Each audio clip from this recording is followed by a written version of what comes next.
Texto básico da reforma da Previdência é aprovado em segundo turno na Câmara dos Deputados. Hoje, deputados votam destaques em novo debate. Entre os assuntos do dia estão pensão por morte, abono salarial e média do cálculo do benefício.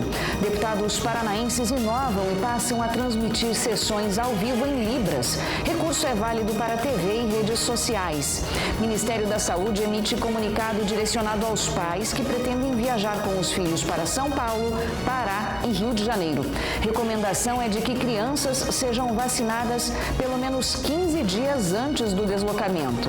Também nesta edição você confere uma entrevista sobre a solenidade da Transfiguração do Senhor. E nessa semana, no Dia dos Pais, a gente fala da influência de São José na formação da personalidade de Jesus. Essas e outras informações você acompanha a partir de agora.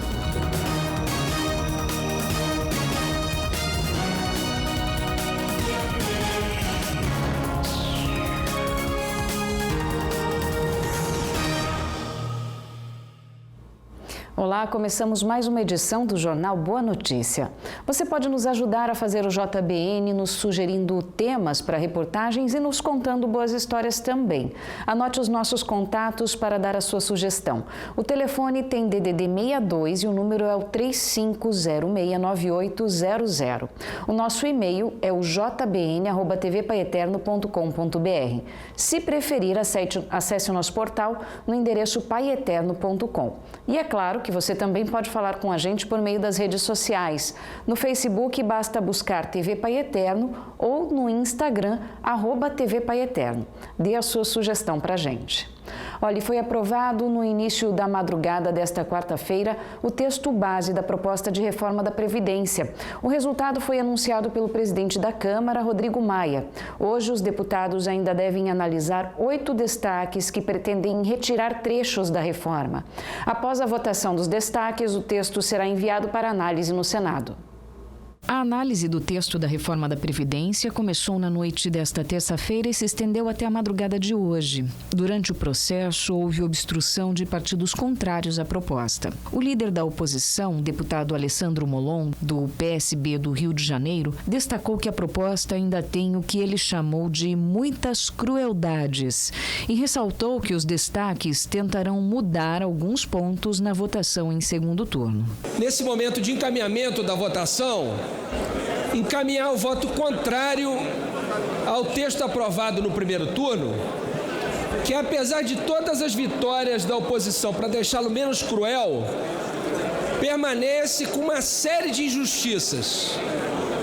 E a prova disso são os destaques apresentados pelos partidos de oposição.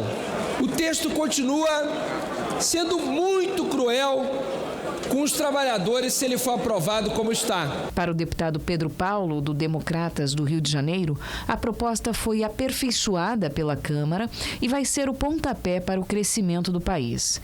Ele afirmou que a proposta equilibra as contas públicas e dá novo salto para o ajuste fiscal. Essa casa chegou ao final entregando uma reforma que equilibra, em parte, as contas públicas e dá um novo salto para o equilíbrio fiscal, para que nós possamos passar para novas agendas que façam o Brasil crescer, gerar emprego, reduzir a pobreza e desigualdades. Eu não tenho dúvida que a Câmara está de parabéns, mas principalmente o povo brasileiro, que é o único no planeta que saiu e foi às ruas para pedir que se fizesse um ajuste nas contas públicas.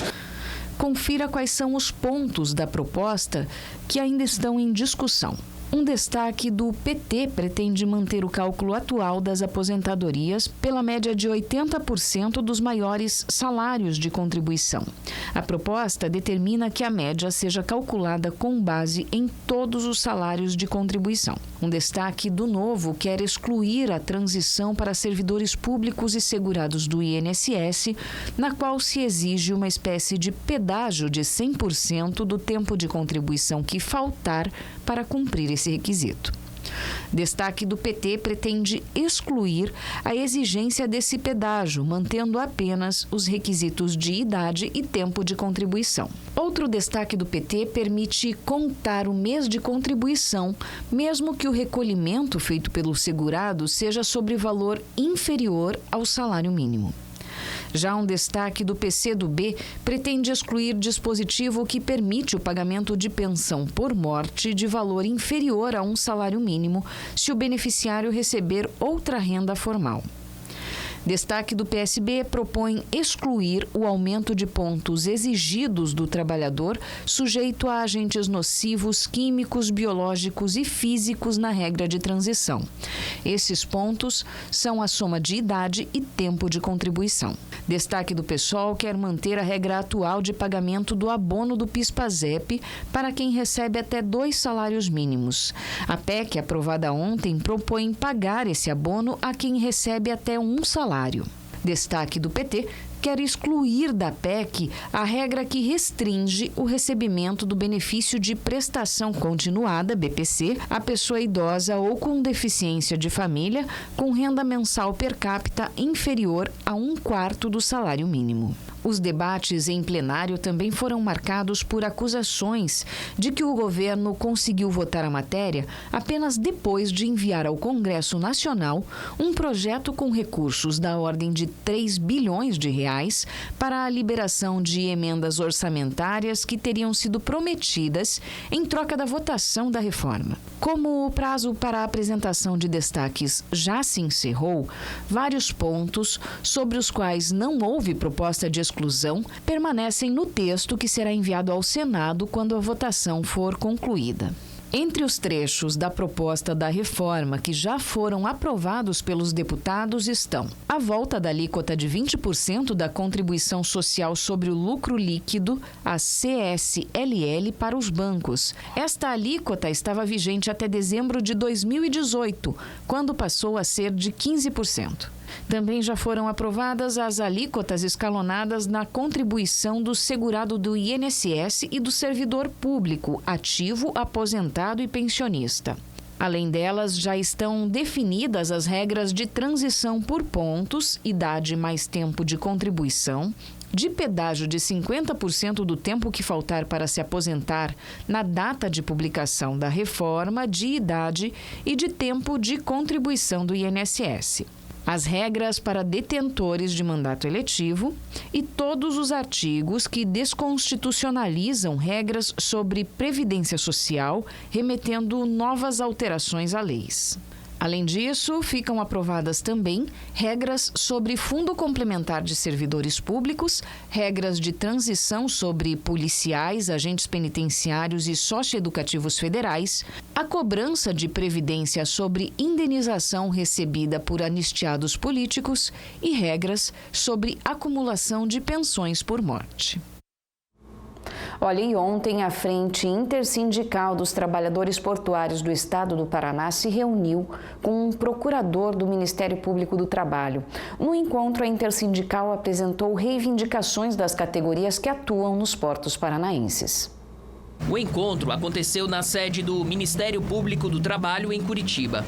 Durante pouco mais de 1 hora, representantes dos sindicatos da estiva, dos arrumadores, vigias, consertadores, bloco e conferentes, além de lideranças da Frente Intersindical, levaram ao procurador do Ministério Público reivindicações antigas da categoria.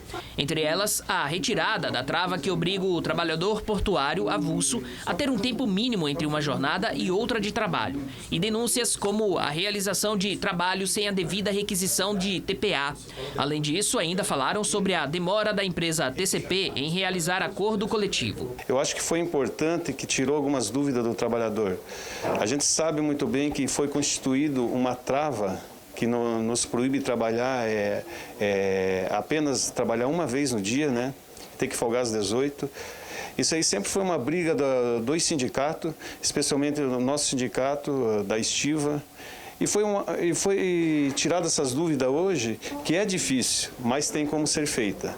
Eu acho que agora o Sindop, eu vou oficializar ele já agora a partir de amanhã, já para que venha ter uma pauta de todos os sindicatos que a gente vai trazer no Ministério Público, para que, no mais rápido possível, resolva toda essa situação de convenção coletiva. Durante a reunião com o procurador, foi explicado que existe sindicato que aguarda há 7 anos por acordo coletivo de trabalho. O encontro dessa terça-feira em Curitiba contou com a presença do prefeito de Paranaguá.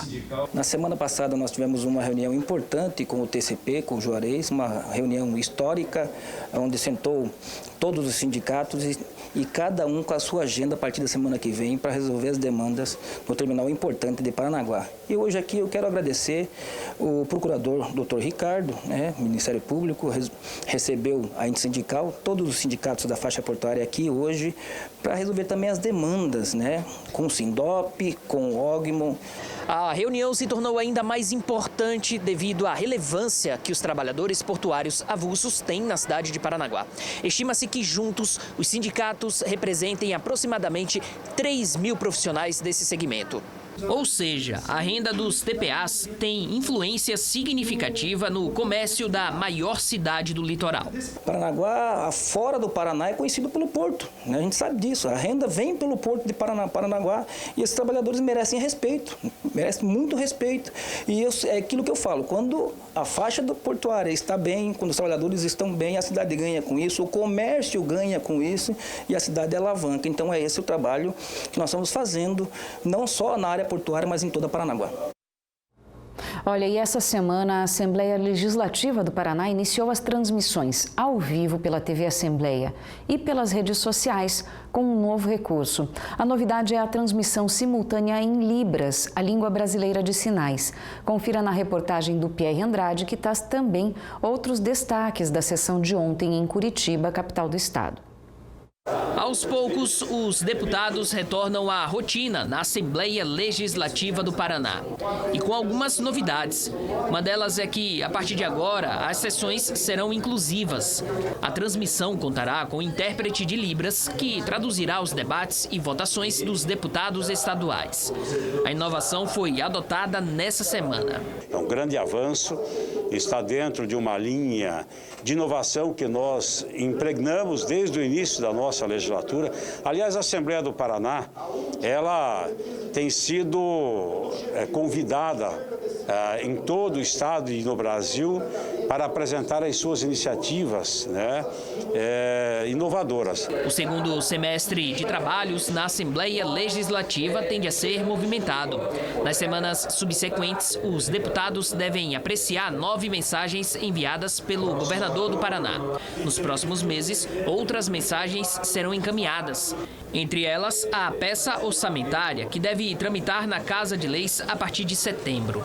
Que nós temos que votar ela até o final do período legislativo desse segundo semestre. É regimental e constitucional, obrigatório votarmos essa peça antes do encerramento do período legislativo. Vamos ter que adequar exatamente de que forma nós, como parlamentares, como deputados, nós poderemos colaborar com o governo para levar um resultado positivo para a população. Pedir ao governo do estado para que tenha um olhar muito atento para o litoral, por exemplo, agora sobre as obras estruturantes, como, por exemplo, Paranaguá, a tão sonhada ponte da Ilha do Valadares e muitas outras coisas que nós estamos procurando e buscando ajustar durante esse restante de semestre de 2019. Então, assim, tem muita coisa que modifica a vida do povo paranaense. E a nossa debate, a nossa construção aqui dentro pode melhorar ou piorar a vida das pessoas. Então, são temas importantes, queremos ajudar que o Paraná avance, por isso cobramos sempre de forma responsável, de forma consciente e construtiva do governo do estado melhores caminhos para o nosso Paraná. E entre os principais destaques na retomada dos trabalhos esteve o projeto que estabelece prazo máximo de 24 horas para que as operadoras de planos de saúde promovam análises e aprovem autorizações para o atendimento aos idosos.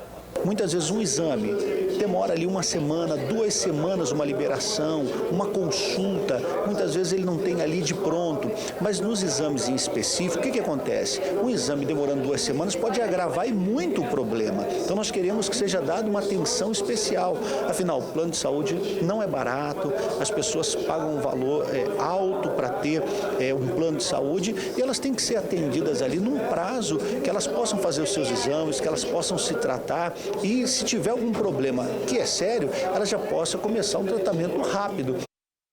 E veja no próximo bloco, o Ministério da Saúde emite comunicado a pais, mães e responsáveis que pretendem viajar para que vacinem os filhos contra o sarampo. A gente já volta.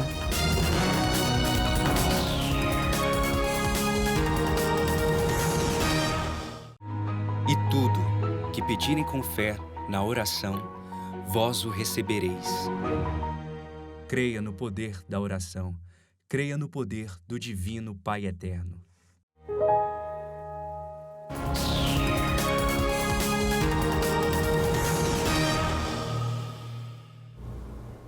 O Ministério da Saúde soltou ontem um comunicado alertando pais, mães e responsáveis que vão viajar com seus filhos de 6 meses a menores de 1 ano de idade para que vacinem seus bebês. A recomendação é principalmente para quem espera visitar 39 cidades dos estados de São Paulo, Pará ou Rio de Janeiro, onde há surto ativo do sarampo. A recomendação é de que todas essas crianças sejam imunizadas contra a doença no período mínimo de 15 dias antes da data prevista para a viagem. Além de proteger, a medida de segurança pretende interromper a cadeia de transmissão do vírus do sarampo no país. Segundo o Ministério, a vacina não substitui e não será considerada válida para fins do calendário nacional de vacinação da criança. Assim, além dessa dose que está sendo aplicada agora, os pais e responsáveis devem levar os filhos para tomar a vacina tríplice viral D1 aos 12 meses de idade e aos 15 meses para tomar a vacina tetraviral ou tríplice viral mais varicela. A vacinação de rotina das crianças deve ser mantida independentemente do planejamento de viagens para locais com surto ativo do sarampo ou não. No estado de São Paulo, as cidades com registro de sarampo, segundo o Ministério da Saúde, são São Paulo, Santos, Fernandópolis, Santo André, Guarulhos, São Bernardo do Campo, São Caetano do Sul, Mauá, Ribeirão Pires, Mairiporã, Pindamonhangaba, Sorocaba, Diadema, Indaiatuba, Osasco, Barueri, Caçapava, Caieiras, Embu, Estrela do Oeste, Francisco Morato, Hortolândia, Itapetininga, Itaquaquecetuba, Jales, Mogi das Cruzes, Peruíbe, Praia Grande, Ribeirão Preto, São José dos Campos, Taboão da Serra e Taubaté. No estado do Rio de Janeiro, Paraty e Nilópolis. No Pará, Monte Alegre, Santarém, Porto do Mós e Prainha. O Ministério da Saúde registrou, entre os dias 5 de maio e 3 de agosto deste ano, 907 casos confirmados de sarampo no Brasil, em 3 estados. São eles: São Paulo, 901 casos, Rio de Janeiro, 5 casos e Bahia, 1 caso. Olha, e já que o assunto é saúde, vamos continuar falando de cuidados de prevenção. O Paraná registrou um aumento nos casos de conjuntivite neste período de inverno e por isso nós preparamos algumas dicas de como evitar o contato com o vírus. A reportagem é do André Leucádio. Os sintomas são bem desagradáveis e logo perceptíveis. A conjuntivite é uma doença sazonal e ataca a membrana conjuntiva que cobre o olho e a superfície interna da pálpebra. Quais são os sintomas? Como que eu consigo identificar que eu tenho conjuntivite?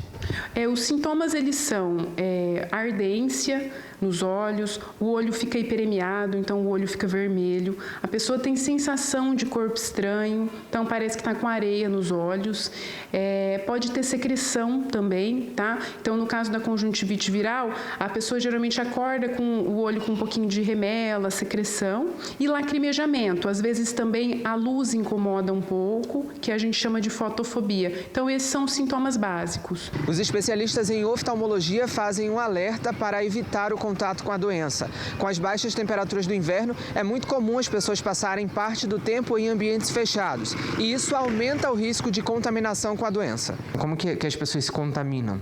A contaminação ela é feita basicamente pelo contato. Então, a pessoa tem contato com o vírus, né? Então, quem tem conjuntivite consegue transmitir esse vírus para outra pessoa pelo contato. Então, a pessoa coça os olhos, coloca o vírus em algum local, então, por exemplo, uma maçaneta da porta, na mesa, teclado de computador.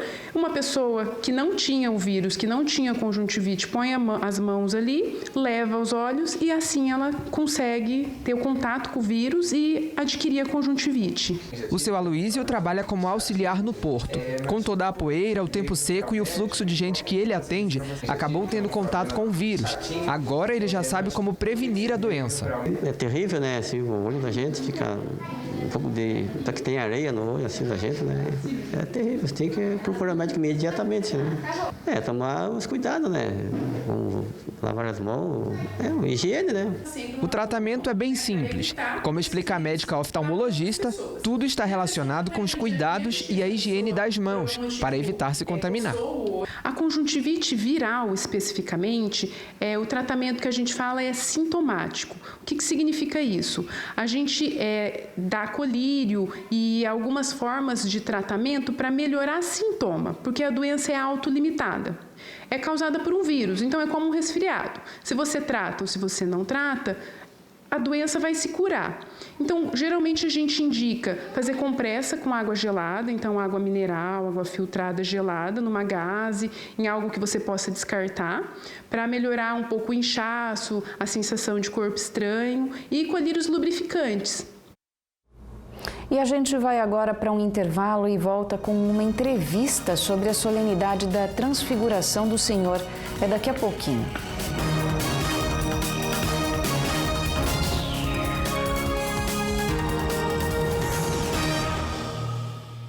E tudo que pedirem com fé na oração, vós o recebereis. Creia no poder da oração. Creia no poder do Divino Pai Eterno.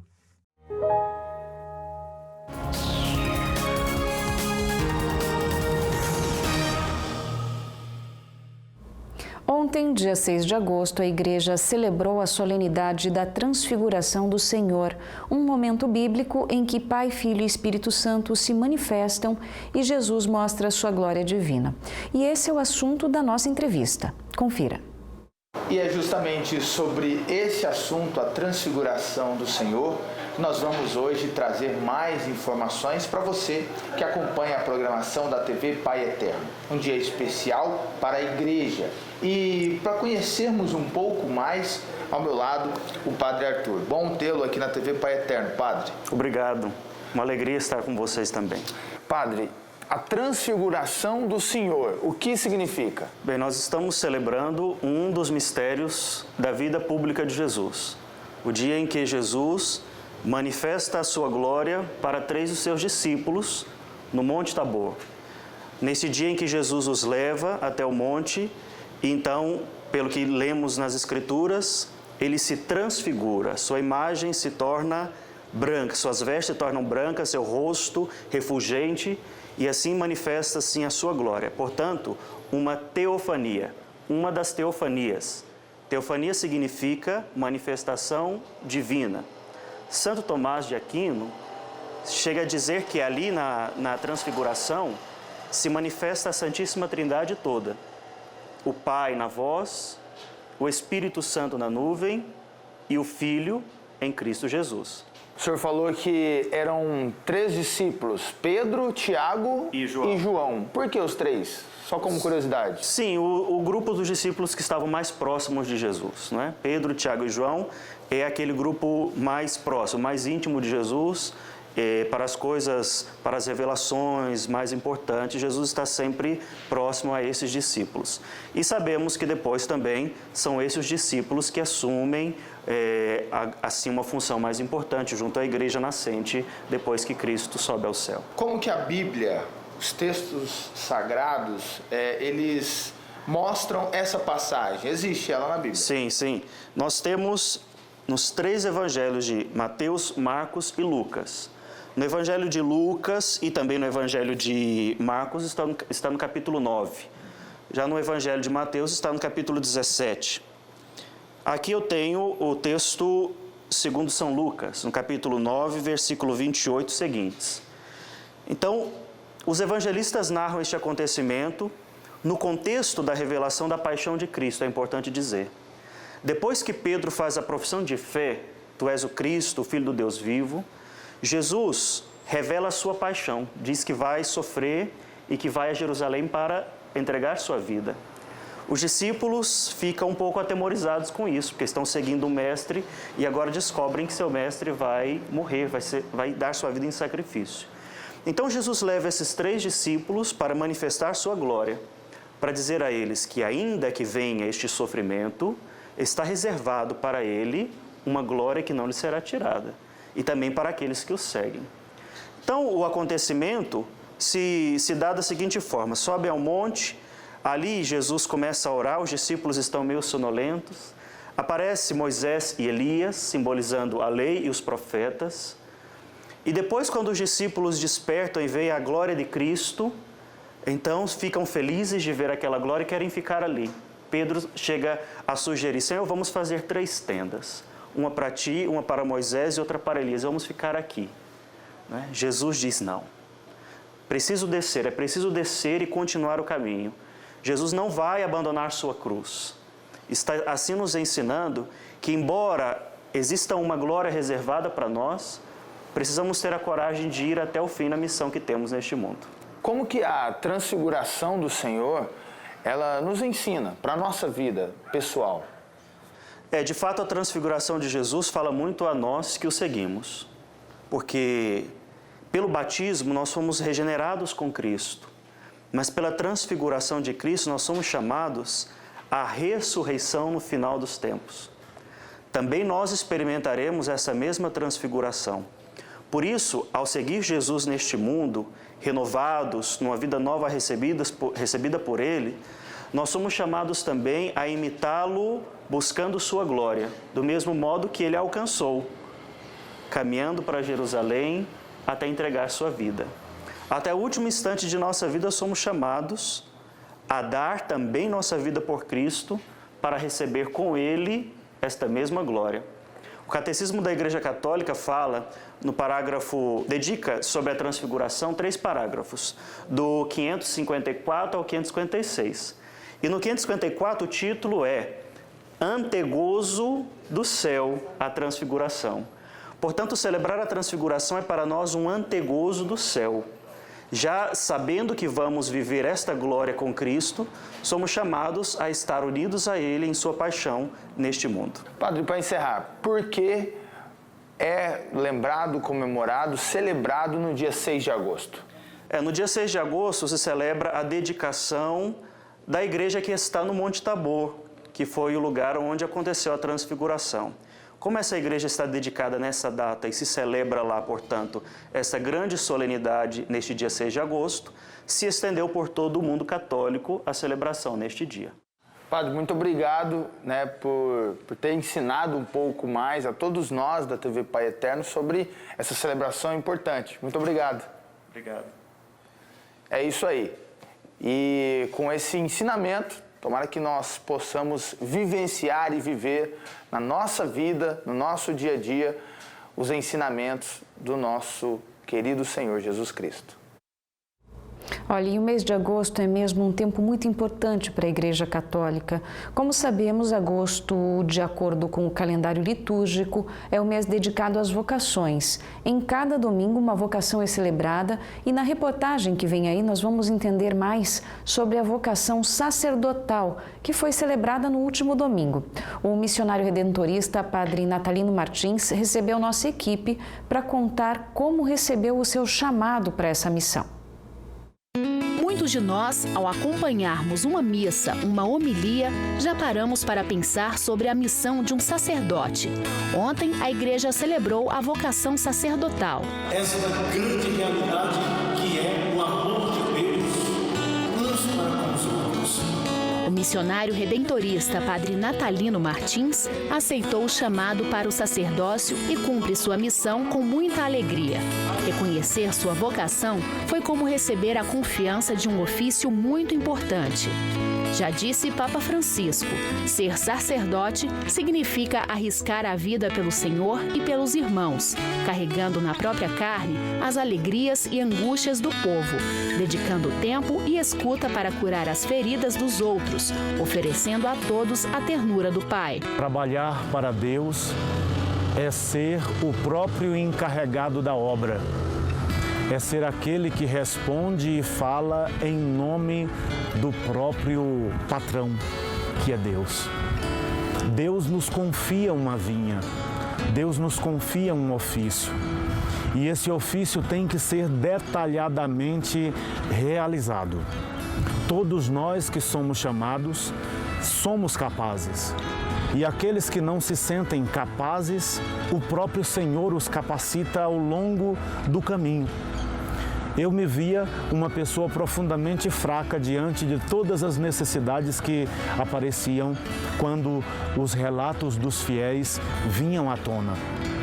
Mas o Senhor, por meio da oração cotidiana que eu realizava, em nome dEle, para Ele e com Ele, Ele me dava essa gama de força para eu continuar a minha tarefa com toda a confiança.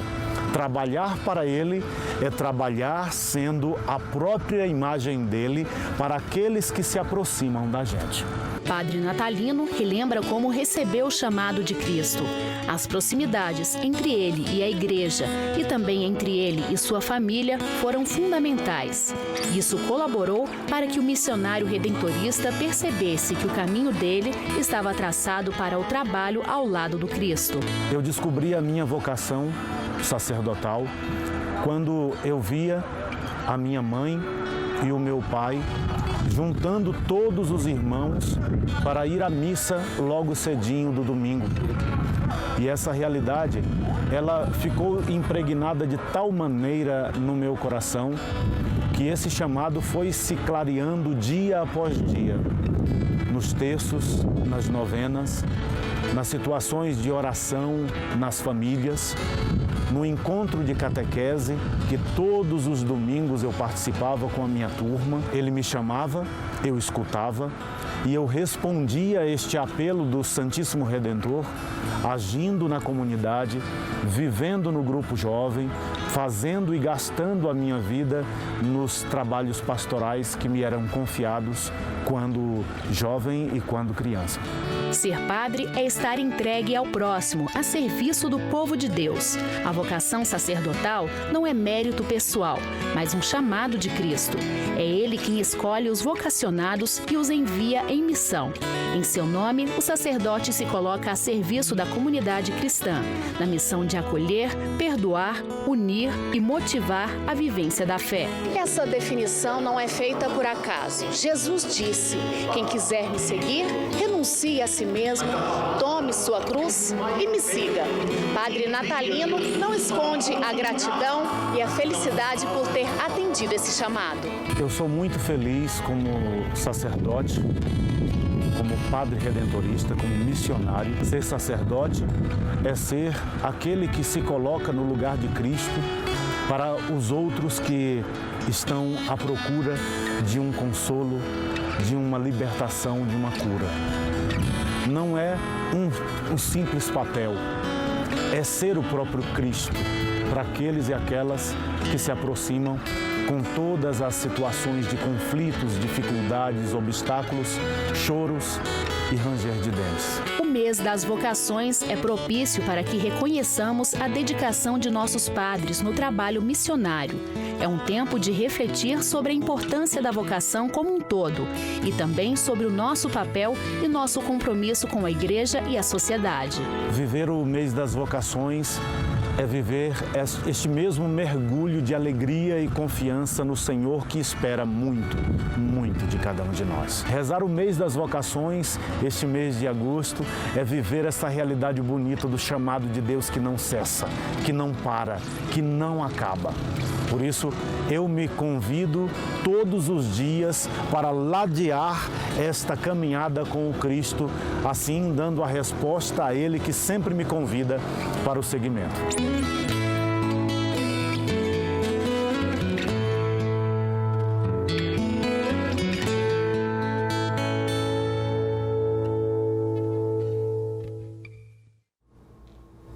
Olha, e São José, pai adotivo de Jesus, ensinou ao filho o caminho da justiça, da verdade, do amor e do conhecimento da palavra de Deus.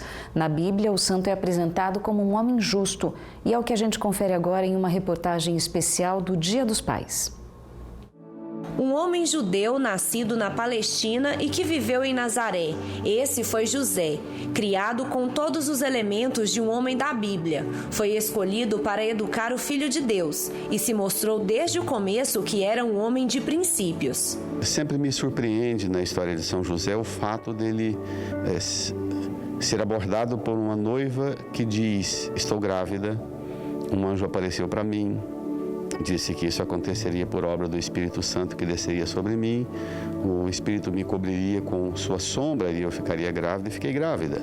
E a gente pode imaginar como um noivo contar isso para um ambiente do interior da Palestina no começo do primeiro milênio.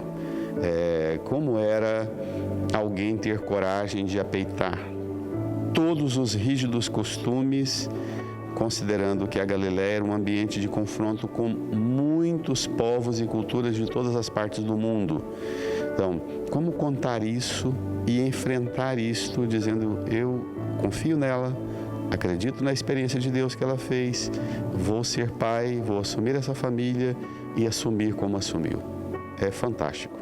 Ele proveu um lar e, com seu ofício de carpinteiro, sustentou a família, oferecendo presença, proteção e afeto. Esse foi seu chamado e vocação como homem, ser pai. A definição mais bonita que a Bíblia traz, sobretudo os evangelhos, é que José era um homem justo. Eu acho que não tem título mais nobre para um pai. A gente poder orgulhosamente dizer: meu pai era justo.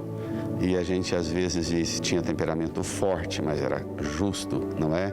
Tinha tal e tal fragilidade, mas era justo. Eu acho que essa identidade de José como homem justo resolve todas as outras ambiguidades e limitações que possivelmente todos nós temos e que seguramente também ele se confrontava com as limitações dele. E foi a sabedoria de São José que permitiu que ele se tornasse um exemplo de pai para Jesus Cristo. Os textos bíblicos sempre se referem a José e Maria juntos. José, Maria e Jesus não se separam. É sempre um conceito muito completo de família. Não tem uma atividade isolada. Onde está José, está Maria e assim sucessivamente, uma relação de uma família muito unida. Ele é exemplo também dessa autoridade que mantém a unidade da família. E muitos pais se inspiram em São José e criam os filhos seguindo o caminho de Deus. Eu acho muito importante, né? Porque desde criança meu pai e minha mãe sempre levavam. E as crianças estando perto de Deus vai estar longe do mal, né? É isso que eu penso. E fazendo eles virem na missa, eles vão acostumar. Futuramente eles vão conseguir vir sozinhos, né? Estar perto de Deus, né? Tem que vir. Estando perto de Deus não quer dizer que você tem que vir na igreja, mas estando na casa de Deus, com certeza, sempre perto de Deus, assim, a oportunidade de ter menos problemas no futuro, né? É uma das educações que a gente tem que passar para os nossos filhos, que é levar ele na igreja, ter uma religião, que a nossa, no caso, a Igreja Católica. E assim, o que for possível para deixar ele aqui, para incentivar ele, para cultivar isso nele, eu acho de muita importância e é uma necessidade da família. Crianças que crescem com um caráter formado e conhecem a importância da fé para a vida. E eu gosto muito de ir com meu pai, principalmente, e eu acho muito importante para a igreja, porque a gente tem que estar sempre com Deus no coração, sempre. Eu gosto muito da igreja, eu gosto muito do Papai do Céu, o meu pai que ensinou. Santo anjo do Senhor, meu zeloso e guardador, se a ti me confiou, pela piedade divina, sempre me rege, guarde e ilumine. Amém. São José é um exemplo para as famílias. Esposo e pai fiel, ele ensina cada cristão a fortalecer a vocação no trabalho e no lar, sempre de forma honesta e justa, ouvindo atentamente os conselhos de Deus para seguir o caminho que ele aponta. O Papa diz que sempre os pedidos mais difíceis ele coloca debaixo da imagenzinha de São José dormindo. Eu acho que a gente precisa aprender com São José a desligar, a dormir e pôr as coisas na mão de Deus e acordar pensando: amanhã a gente retoma a vida e Deus providenciará, Deus nos orientará. Essa dependência da orientação de Deus também quando dorme, pôr nas mãos dele. É um bom convite para os pais e mães de hoje, repousar em Deus, curtir o descanso, pondo-se nas mãos de Deus, não fugindo da responsabilidade, mas pondo as responsabilidades todas nas orientações do Pai Eterno, que é o Supremo Pai, que orienta e educa todo mundo a ser bom pai. Muito bem, e assim a gente encerra mais uma edição do Jornal Boa Notícia. Continue acompanhando a programação da TV Pai Eterno. Eu volto com novas notícias amanhã às 3h15 da tarde. Até lá!